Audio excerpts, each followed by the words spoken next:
जय जिनेंद्र बच्चों। अच्छा, आज हम आपसे एक क्वेश्चन पूछते हैं। ये बताओ कि क्या एक बंदर भगवान बन सकता है? लगता तो नहीं है, लेकिन एक्चुअली बन सकता है। आज हम आपको एक मंकी की स्टोरी सुनाएंगे। वो बंदर एक फॉरेस्ट में रहता था। बंदर भाई फॉरेस्ट में रहकर खूब फल फूल खाते थे। एक पेड़ से दूसरे पेड़ पर खूब उछल कूद करते थे। ऊंची ऊंची छलांग मारकर हुआ हुआ करके सबको डराता भी था वो बंदर। उस फॉरेस्ट में कई मुनिराज आते थे और एक ट्री के नीचे बैठकर ध्यान करते थे।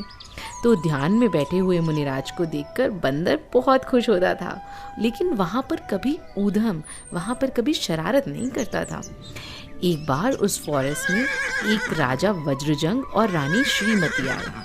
उन राजा के 2 पुत्र थे, मतलब ही हैड 2 सन जो मुनि बन गए थे। वो दोनों मुनि उसी फॉरेस्ट में आ पहुंचे। तब राजा रानी ने उन दोनों मुनि राजों को भक्ति भाव से आहार दिया।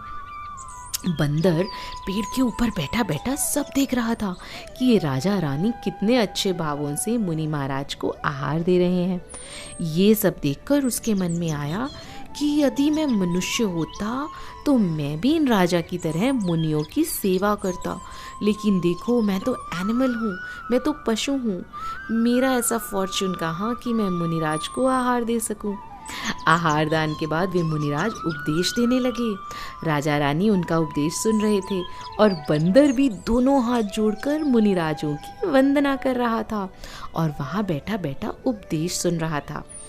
ये सब देखकर राजा बहुत सरप्राइज हुआ और उन्होंने मुनिराज से पूछा, हे मुनिराज, ये बंदर कौन है? मुनिराज ने कहा, राजा, ये बंदर पूर्व जन्म में नागदत्त नाम का एक बनिया था।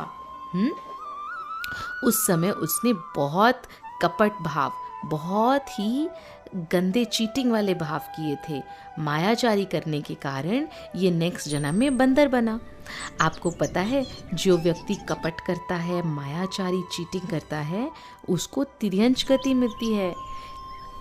मुनिराज ने कहा, राजा, जिस प्रकार इस भव में हम तुम्हारे पुत्र थे ना, उसी प्रकार इस बंदर का जीव फ्यूचर में आपका पुत्र होगा और भविष्य में जब आप ऋषभदेव तीर्थंकर बनोगे ना, तो ये जीव आपका गणधर बनेगा और मोक्ष प्राप्त करेगा।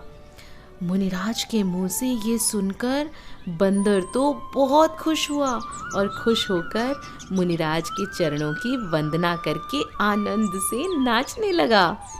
बंदर के तो खुशी का पार ना रहा। His happiness had no bounds। वो रोज अच्छी अच्छी भावनाएं भाने लगा और वो बंदर मरकर मनुष्य बना। उसका जन्म हुआ भोग भूमि में, जहाँ राजा और रानी के जीव भी वहीं थे। आपको पता है भोग भूमि क्या होती है? एक्चुअली 2 तरह की लैंड्स होती हैं। एक तो कर्म भूमि, भूमि मीन्स अर्थ, लैंड, जहाँ पर हम सब लोग रहते हैं। हम सब लोग काम करते हैं, कर्म करते हैं, पैसा कमाते हैं, इसीलिए इसे कर्म भूमि कहते हैं। और दूसरी होती है भोग भूमि।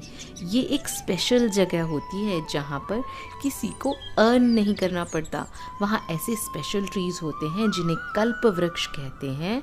उनसे हमें क्लोथ्स, फूड एक्सेट्रा सब कुछ मिल जाता है। तो देखा बच्चों, उस बंदर ने कितने अच्छे भाव किए कि वो बंदर मरकर मनुष्य बन गया।